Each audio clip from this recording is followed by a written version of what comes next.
الحمد لله رب العالمين، الصلاة والسلام على سيد الأنبياء والمرسلين، أما بعد. أعوذ بالله من الشيطان الرجيم، بسم الله الرحمن الرحيم.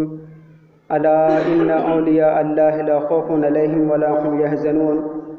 صدق الله العلي العظيم وبلغ رسول النبي الكريم ونحن على ذلك لمن الشاهدين والشاكرين والحمد لله رب العالمين.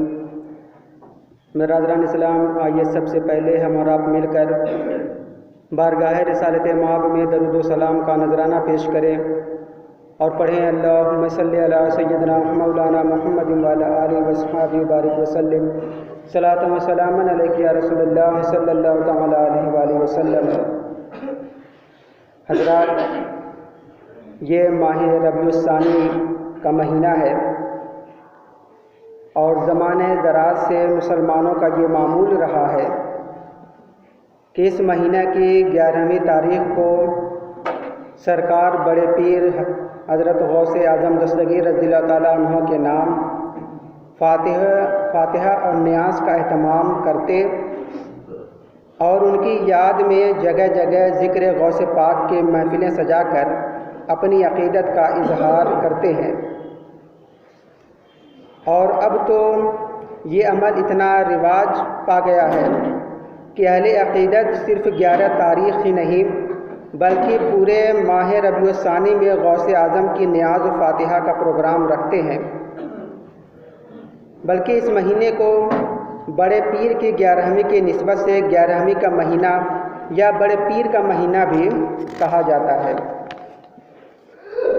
تو حضرات، میں چاہتا ہوں کہ سرکار غوث اعظم رضی اللہ تعالیٰ عنہ کے ذکر سے آپ حضرات کو محفوظ کروں اور آپ کے سامنے حضرت غوث پاک کے حالات کے زندگی کے چند گوشوں پر روشنی ڈالوں.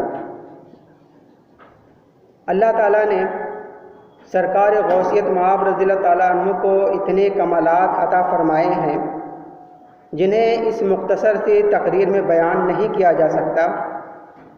لیکن عربی کا ایک قول ہے کہ اگر کل حاصل نہ ہو سکے تو سب چھوڑنا بھی نہیں چاہیے. تو جتنا ہو سکے گا میں اس کو بیان کروں گا. تو انشاءاللہ میں بھی کوشش کروں گا کہ جمعے کی تقریروں میں جس قدر بیان کر سکوں بیان کروں اور غوث اعظم کے ذاکرین میں اپنا نام لکھوا لوں. یہ میرا عقیدہ ہے کہ سرکار غوث اعظم کی بارگاہ میں اگر ہمارا یہ بیان قبول ہو گیا تو دنیا اور آخرت میں ہمارا بیڑا پار ہو جائے گا. حضرت سرکار غوث اعظم رضی اللہ تعالیٰ عنہ کی ولادت باسعادت 1 رمضان سن 470 ہجری بروز جمعہ ایران کے ایک شہر جیلان میں آپ کی ولادت ہوئی. آپ کے والد حضرت سید ابو صالح موسیٰ، جن کو جنگی دوست کے نام سے بھی جانا جاتا ہے، ان کا سلسلہ نسب حضرت امام حسن رضی اللہ تعالی عنہ تک پہنچتا ہے اور والدہ محترمہ فاطمہ کا سلسلہ نسب حضرت امام حسین رضی اللہ تعالی عنہ تک پہنچتا ہے. اس طرح سرکار غوث اعظم حسنی اور حسینی سید ہیں. آپ کے والد ماجد حضرت سید ابو صالح بہت ہی بڑے ولی کامل تھے اور جنگ و جہاد سے بہت انس رکھتے تھے. اسی وجہ سے جنگی دوست کے نام سے مشہور تھے. آپ خالص مذہبی تھے. جان سب کو عزیز ہوتی ہے، لیکن وقت کا وہ مرد حق پرست جان جیسی عزیز چیز کو حق کی راہ میں قربان کر لینے کا عزم محکم رکھتا تھا. اس کے خدا اور رسول سے دوستی اور مذہب سے سچی محبت کا بھلا اس سے بڑھ کر اور کیا ثبوت ہو سکتا ہے. جہاں ایک طرف سرکار غوث اعظم کے والد بزرگوار خاصدان خدا میں سے تھے، وہیں آپ کی والدہ بھی وقت کی انتہائی پاک سیرت خاتون اور تقوی طہارت کا بے نظیر مجسمہ تھی. آپ کی کنیت ام الخیر تھی اور آپ کی یہ کنیت ہی اس بات کی شہادت دے رہی ہے کہ آپ تمام اقسام میں خیر کی مکمل تفسیر تھی. تو آئیے میں ایک ایسا واقعہ سناؤں جس سے سرکار غوث اعظم رضی اللہ تعالیٰ عنہ کے والدین کے تقوی و طہارت کا بخوبی اندازہ ہوتا ہے۔ سرکار غوث اعظم رضی اللہ تعالیٰ عنہ کے والد ماجد سید ابو صالح اکثر ریاضت و عبادت میں مشغول رہا کرتے تھے۔ ایک دفعہ دریا کے کنارے عبادت کر رہے تھے۔ کھانا کھائے ہوئے 3 دن گزر چکے تھے۔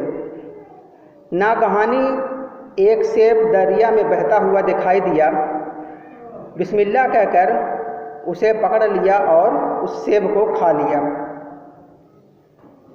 سیب کھانے کے بعد دل نے آواز دی کہ اے ابو صالح، معلوم نہیں اس سیب کا مالک کون ہے اور تو بغیر اجازت اسے کھا کر امانت میں خیانت کی ہے۔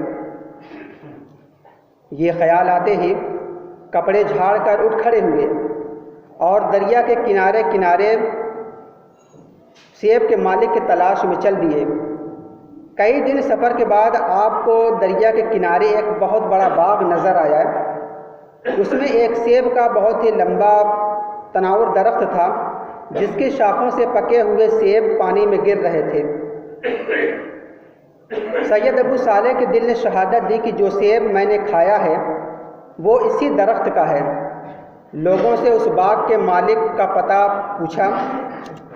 معلوم ہوا کہ اس کے مالک حضرت سید عبداللہ رئیس جیلان ہیں۔ فوراً ان کی خدمت میں حاضر ہوئے اور سارا ماجرا بیان کیا اور باادب اجازت سیب کھا لینے کے لیے معافی کے خواستگار ہوئے۔ سید عبداللہ بھی خاصان خدا میں سے تھے۔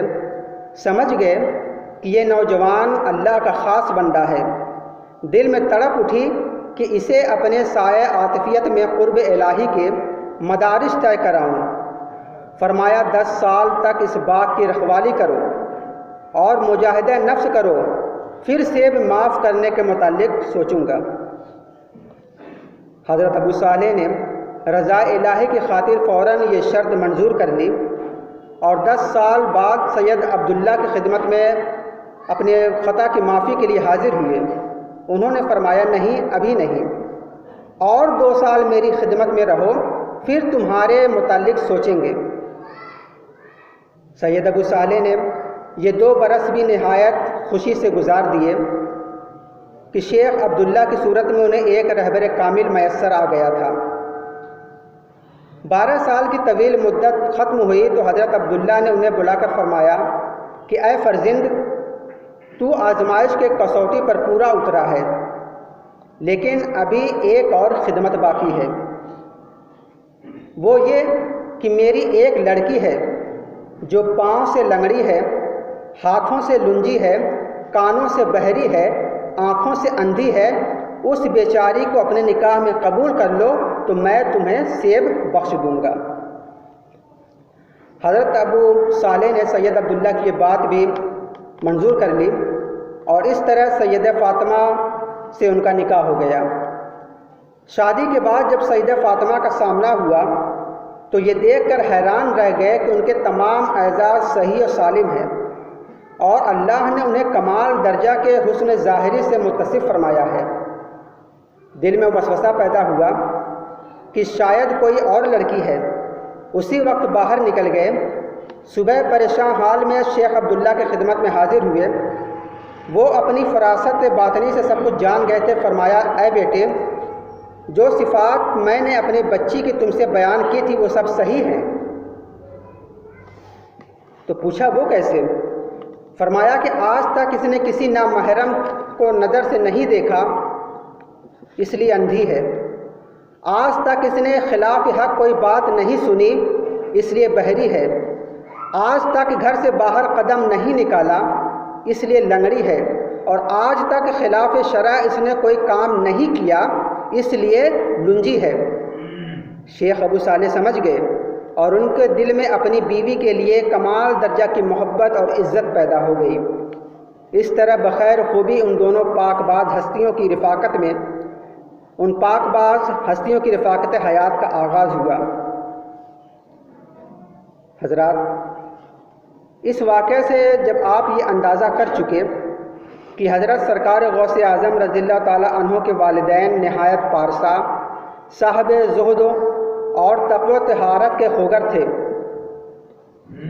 تو اس حقیقت کو بھی سنتے چلیں کہ ماں باپ کے عادات و اطوار کی جھلک اولاد کے اندر نظر آتی ہے، یعنی کہ جو عادات ماں باپ کے ہوتے ہیں اس کی جھلک اولاد میں نظر آتی ہے۔ چنانچہ آپ دیکھتے ہوں گے کہ حالت حمل میں، یعنی کہ جب عورتیں پریگننٹ ہوتی ہیں تو اچھی اچھی غذائیں، میوے، طاقت کی ٹانکس، کیلشیم کی گولیاں اور امراض سے بچنے کی احتیاطی دوائیں استعمال کرتی ہیں، اور یہ ساری تدابیر اس لیے اختیار کی جاتی ہیں کہ پیدا ہونے والا بچہ صحت مند، تندرست اور امراض سے محفوظ پیدا ہو۔ اگر حاملہ عورتیں غذائی احتیاط نہ کریں تو بچے کی صحت پر مضر اثرات مرتب ہو سکتے ہیں۔ بہرحال ماں باپ کی کیفیت پر بچے کی پیدائش کا انحصار ہوتا ہے۔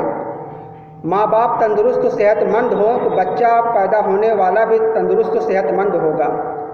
ماں باپ اگر کمزور، بیمار اور امراض میں مبتلا ہوں تو بچہ بھی اسی کیفیت کے ساتھ پیدا ہو سکتا ہے۔ ان مثال سے بلا تشبیہ و بلا تمثیل جس طرح ماں باپ کے جسمانی امراض اور رنگ و روپ پیدا ہونے والے بچے میں منتقل ہو سکتے ہیں، اسی طرح ماں باپ کے روحانی امراض، بری خصلتیں اور بد اعمالیاں بھی پیدا ہونے والے بچے میں منتقل ہو سکتی ہیں۔ حاملہ عورت بچے کے پیدائش سے عین قریب اگر فلم رسالہ پڑھتے پڑھتے یا فلم دیکھتے دیکھتے یا لڑتے جھگڑتے ہاسپٹل پہنچ جائے اور اسی حال میں بچہ پیدا ہو جائے تو آپ خود سمجھ لیں کہ بچہ کن خرابیوں اور کن بری خصلتوں اور عادتوں کے ساتھ پیدا ہوگا۔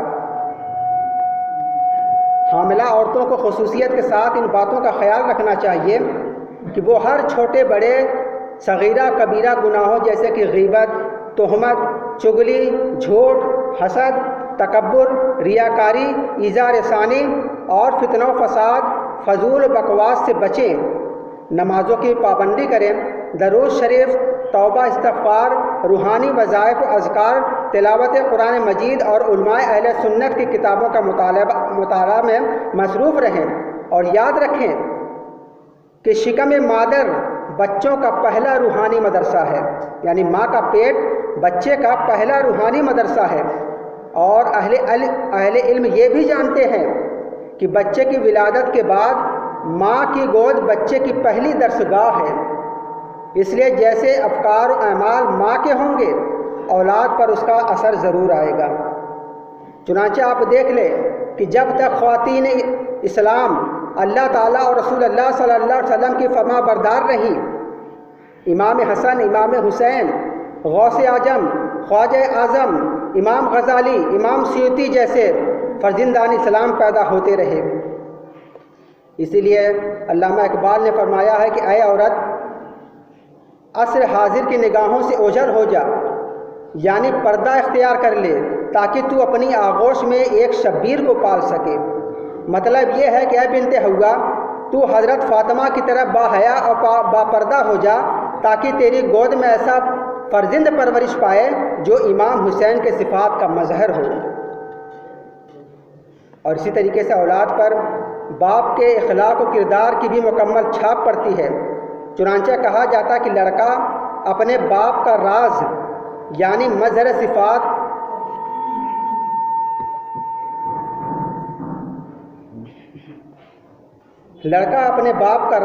مظہر صفات اور پرتو اخلاق ہوتا ہے۔ سیدنا حضور غوث اعظم رضی اللہ تعالیٰ عنہ اور سید ابو صالح موسیٰ جنگی دوست جیسے ولی کامل اور فاطمہ جیسی زاہدہ پارسا ولیہ کے فرزند ہیں، اس لیے ان دونوں کو تقوی و طہارت کی مکمل چھاپ حضور غوث اعظم کے زندگی پر بھی نظر آتی ہے۔ چنانچہ بچپن ہی سے آپ کی ولایت کے آثار نمایاں ہو گئے تھے۔ میں چند ایک واقعات بتانا چاہتا ہوں کہ حضرت غوث اعظم رضی اللہ تعالیٰ عنہ کی ولادت پہلی رمضان کو ہوئی اور اسی دن سے آپ روزہ رکھنے لگے۔